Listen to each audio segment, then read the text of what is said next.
안녕하세요. 평양냉면입니다. 날이 많이 더워졌습니다.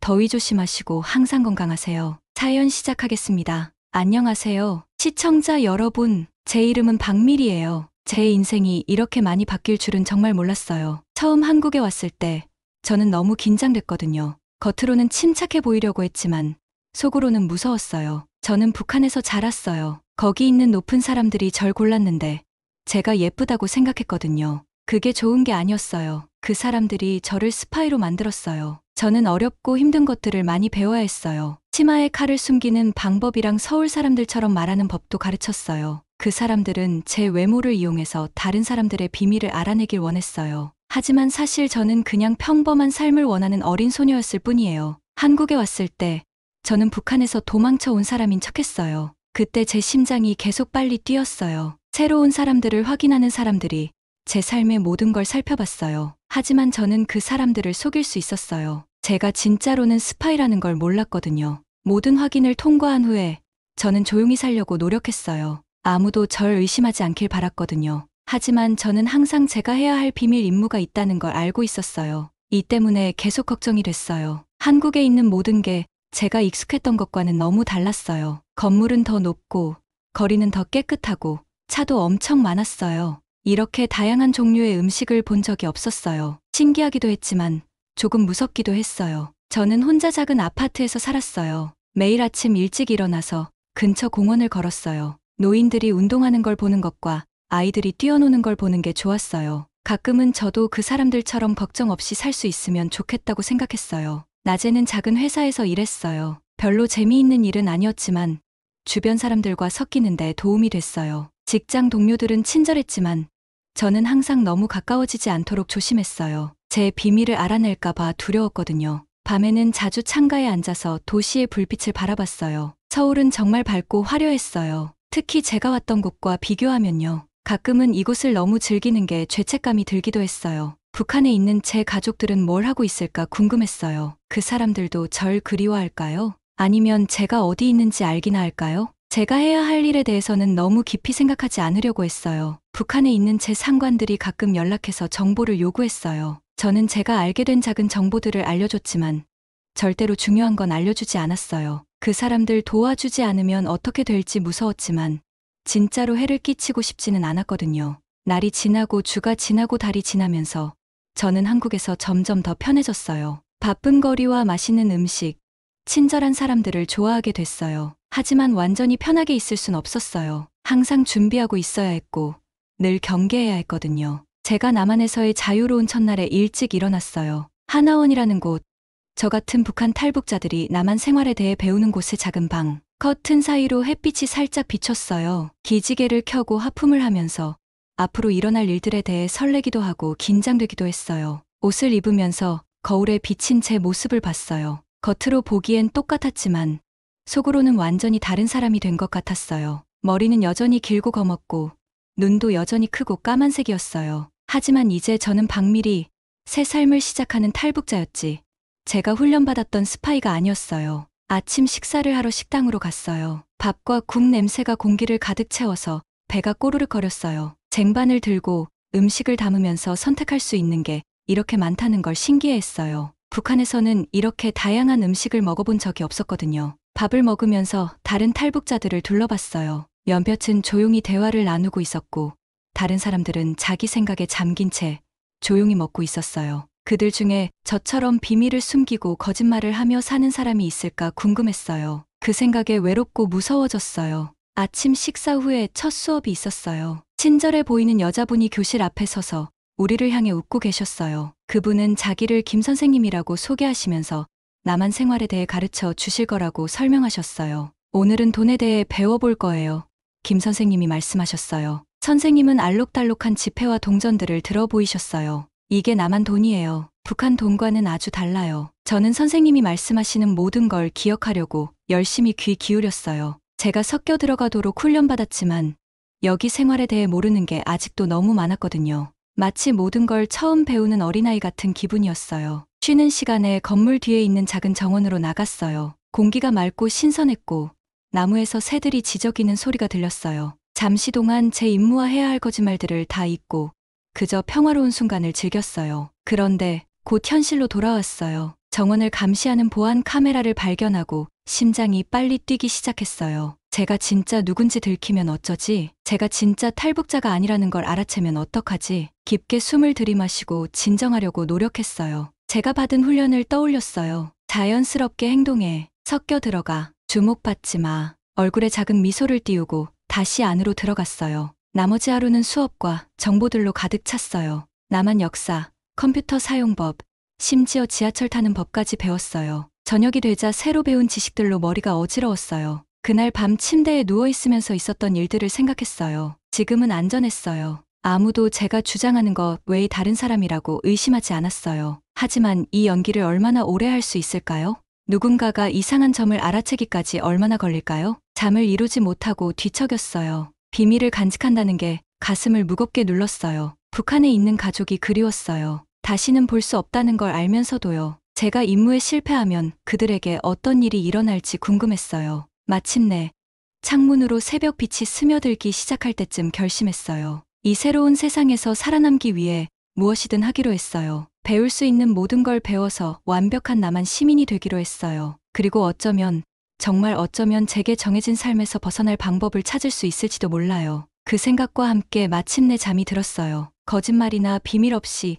제 자신으로 살 수 있는 미래를 꿈꾸면서요. 그 미래로 가는 길이 제가 상상할 수 있는 것보다 훨씬 더 복잡하고 위험할 거라는 걸 그때는 몰랐어요. 다음 날 아침 일찍 일어났어요. 마음이 무거웠죠. 태양이 커튼 사이로 겨우 비치고 있었는데 더 이상 잠을 잘 수가 없었어요. 머릿속에 생각이 너무 많았거든요. 준의 얼굴이 계속 떠올랐어요. 그의 친절한 미소, 따뜻한 눈빛, 그것들이 전에 느껴보지 못한 감정을 느끼게 했어요. 하지만 이런 감정들이 무서웠죠. 여기서 누군가를 실제로 좋아하면 안 되는 건데 모든 게 가짜여야 했는데 말이에요. 침대에서 일어나 차를 만들었어요. 따뜻한 음료를 마시면서 창밖 분주한 서울 거리를 내려다봤죠. 사람들은 하루를 시작하며 직장이나 학교로 서둘러 가고 있었어요. 그들은 모두 평범한 삶을 살고 있었죠. 저도 그들처럼 되고 싶었어요. 하지만 저는 평범하지 않았어요. 절대 누구에게도, 특히 준에게는 말할 수 없는 큰 비밀이 있었거든요. 저는 정보를 수집하기 위해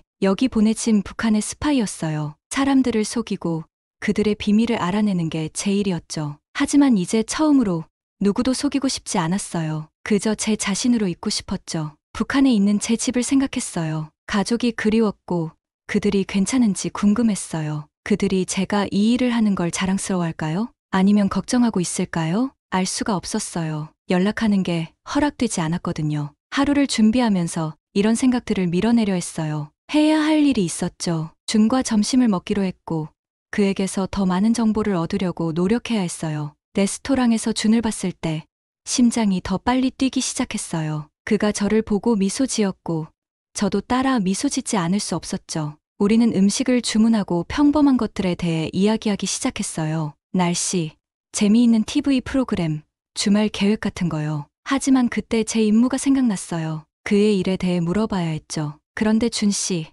최대한 자연스럽게 들리려고 노력하며 말했어요. 일은 어떻게 돼가요? 재미있는 프로젝트라도 있어요? 준은 대답하기 전에 잠시 저를 바라봤어요. 잘 돼가고 있어요. 그가 말했죠. 하지만 미리 씨도 알다시피 제 일에 대해서는 많이 말할 수 없어요. 모두 비밀이거든요. 저는 고개를 끄덕였어요. 실망했지만 동시에 안도했죠. 사실 그가 비밀을 말해주길 바라지 않았거든요. 그저 평범한 사람처럼 그와 계속 이야기하고 싶었을 뿐이에요. 우리는 점심을 마치고 작별 인사를 했어요. 제 아파트로 걸어가면서 많이 혼란스러웠어요. 준을 많이 좋아하게 됐고 어쩌면 사랑하게 된 것 같았어요. 하지만 동시에 해야 할 일도 있었죠. 어떻게 둘 다 할 수 있을까요? 그날 밤 북한에 있는 상관들에게서 메시지를 받았어요. 그들은 곧 정보를 원한다고 했어요. 제가 너무 오래 걸리고 있다고 했죠. 무섭고 갇힌 느낌이었어요. 이제 어떻게 해야 하죠? 그날 밤 잠자리에 누웠지만 잠들 수 없었어요. 준에 대해, 북한에 있는 가족에 대해, 여기 서울에서 살고 있는 제 삶에 대해 생각했어요. 모든 게 너무 복잡해지고 있었어요. 다음에 뭘 해야 할지 몰랐어요. 단지 알고 있는 건 이렇게 영원히 살 수는 없다는 거였어요. 뭔가는 바뀌어야 했어요. 하지만 뭐가? 어떻게? 이런 질문들이 제 머릿속을 맴돌았고 결국 잠이 들었어요. 제가 누구인지 숨기지 않아도 되는 삶을 꿈꾸며 말이에요. 미리가 준이랑 작은 식탁에 마주 앉아 있었는데 음식을 접시에서 이리저리 밀고 있었어요. 위장이 주먹으로 꽉 쥐어진 것처럼 조여 있었어요. 먹을 수가 없었어요. 핸들러들이 보낸 메시지가 계속 머릿속에서 반복되고 있었어요. 준이 걱정스러운 눈으로 미리를 바라봤어요. 미리야, 괜찮아? 음식을 거의 안 먹었네. 미리는 웃으려고 했지만 얼굴에 어색하게 느껴졌어요. 괜찮아요. 거짓말을 했어요. 그냥 별로 배가 안 고파서요. 준이 테이블 너머로 손을 뻗어 미리의 손을 잡았어요. 그의 손길이 따뜻하고 부드러웠어요. 울고 싶어졌어요. 뭐든 말해도 돼, 알지? 그가 부드럽게 말했어요. 미리는 정말 그러고 싶었어요. 모든 걸 말하고 싶었어요. 자신이 누구인지, 둘 다 위험에 처해 있다는 것까지. 하지만 할 수 없었어요. 말들이 목구멍에 풀처럼 달라붙었어요. 대신에 미리는 갑자기 일어섰어요. 산책 갈까요? 말했어요. 신선한 공기가 필요해요. 준이 놀란 듯 보였지만 고개를 끄덕였어요. 그래, 좋아. 둘은 준의 아파트를 나와 조용한 거리를 걸었어요. 선선한 저녁이었고 가로등이 긴 그림자를 드리웠어요. 귀에서 심장 소리가 울리는 게 들렸어요. 몇 분간 침묵이 흐른 뒤 미리는 멈춰서서 준을 향해 돌아섰어요. 뭐 하나 물어봐도 돼요? 자신의 목소리가 이상하게 들렸어요. 물론이지. 그가 미리의 얼굴을 살피며 말했어요. 미리는 깊은 숨을 들이쉬었어요. 준 씨의 일, 위험해요? 준의 눈썹이 올라갔어요. 위험하다고?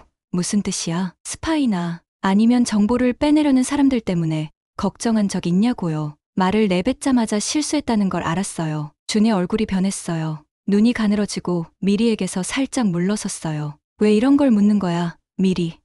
그의 목소리가 낮고 조심스러웠어요. 가슴속에서 공포가 올라왔어요. 빨리 이 상황을 수습해야 했어요. 난 그저 당신이 걱정돼서요. 미리가 더듬거렸어요. 남북한 사이에 긴장이 있어서 혹시나 해서. 하지만 준은 고개를 저었어요. 아니야.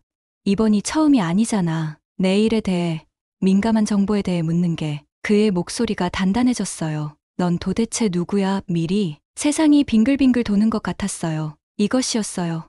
몇 달 동안 두려워하던 순간이. 미리는 입을 열었지만 아무 말도 나오지 않았어요. 준의 눈이 끔찍한 깨달음으로 커졌어요. 너는 그들 중 하나구나. 그렇지.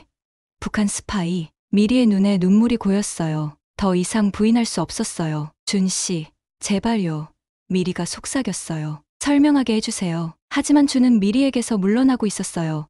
얼굴에는 분노와 상처가 뒤섞여 있었어요. 어떻게 그럴 수가 있어. 그가 말했어요. 난 널 믿었어. 사랑했어. 사랑했어라는 과거형이 칼날처럼 미리를 파고들었어요. 나도 당신을 사랑해요. 미리가 울었어요. 그건 진심이에요. 제발 믿어주세요. 준은 고개를 저었어요. 뭘 믿어야 할지 모르겠어. 그는 돌아서서 미리에게서 빠르게 걸어갔어요. 미리는 인도에 서서 그가 가는 걸 바라봤어요. 눈물이 얼굴을 타고 흘렀어요. 준이 신고하기 전에 도망가야 한다는 걸 알았어요. 하지만 움직일 수가 없었어요. 두려워하던 모든 일이 현실이 됐어요. 임무에 실패했어요. 준을 잃었어요. 그리고 이제 양쪽 모두에게서 큰 위험에 처했어요. 거기 서서 평생 그 어느 때보다도 외롭다고 느끼면서 미리는 뭔가를 깨달았어요. 더 이상 도망치고 싶지 않았어요. 더 이상 거짓말하고 싶지 않았어요. 남한에 온 이후 처음으로 뭘 해야 할지 정확히 알았어요. 떨리는 손으로 전화를 꺼내 번호를 눌렀어요. 누군가 전화를 받자 미리는 깊은 숨을 들이쉬고 말했어요. 박미리입니다. 자수하고 싶습니다. 다음 날 아침 일찍 일어났어요. 머리가 아프고 마음이 무거웠죠. 잠을 잘 못 잤거든요. 전날 밤 미리 계속 머릿속에서 나쁜 영화처럼 맴돌았어요. 준에게서 정보를 얻으려고 했었죠. 일에 대해 물어보면서 무심한 척했어요. 하지만 준은 속지 않았어요. 슬픈 눈으로 저를 보며 물었죠. 미리야, 무슨 일이 있는 거야? 더 이상 거짓말을 할 수 없었어요. 말이 그냥 나왔어요. 모든 걸 말했죠. 북한 출신이라는 것, 제 임무, 조종자들에 대해서요. 말하면서 울었어요.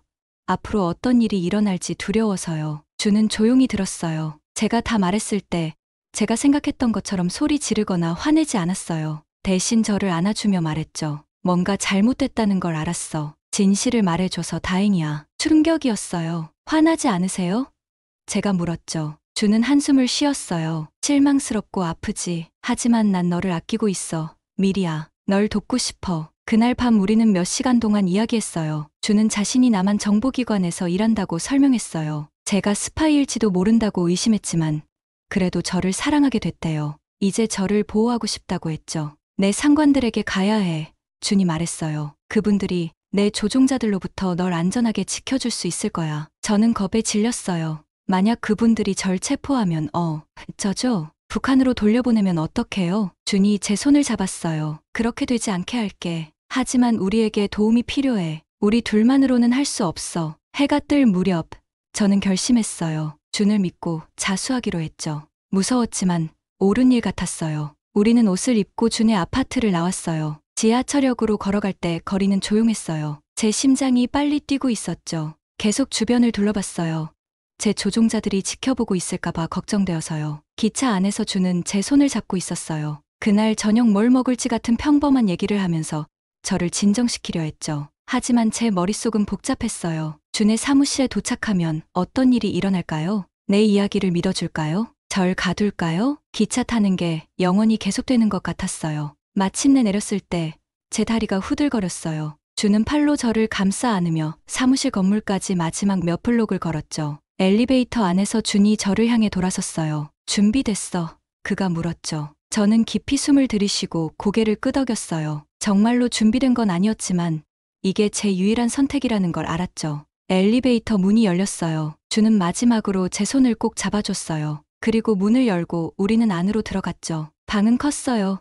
큰 책상과 많은 의자들이 있었죠. 몇 명의 진지해 보이는 사람들이 거기 앉아 있었어요. 그들 모두 우리를 쳐다봤죠. 선생님, 준이 책상 뒤에 있는 나이 든 남자분께 말했어요. 이분이 밀이에요. 선생님께 중요한 말씀 드릴 게 있대요. 그 남자분이 친절한 눈으로 저를 바라봤어요. 말씀해 보세요. 미리 씨, 듣고 있겠습니다. 저는 깊이 숨을 들이쉬고 말하기 시작했어요. 이것이 진실의 순간이었죠. 이후로 모든 것이 바뀔 거예요. 하지만 준을 바라보니 희망의 빛이 보였어요. 어쩌면, 정말 어쩌면 모든 게 괜찮아질지도 몰라요. 조용한 공원 벤치에 앉아 나무잎들이 떨어지는 걸 보고 있었어요. 머릿속은 생각과 감정들로 폭풍 같았죠. 선택을 해야 했는데 불가능하게 느껴졌어요. 한쪽에는 북한에 대한 제 의무가 있었어요. 스파이가 되기 위해 수년간 훈련받았죠. 저를 관리하는 사람들이 명확한 명령을 내렸고요. 그들을 실망시키면 저한테 끔찍한 일이 일어날 거라는 걸 알았어요.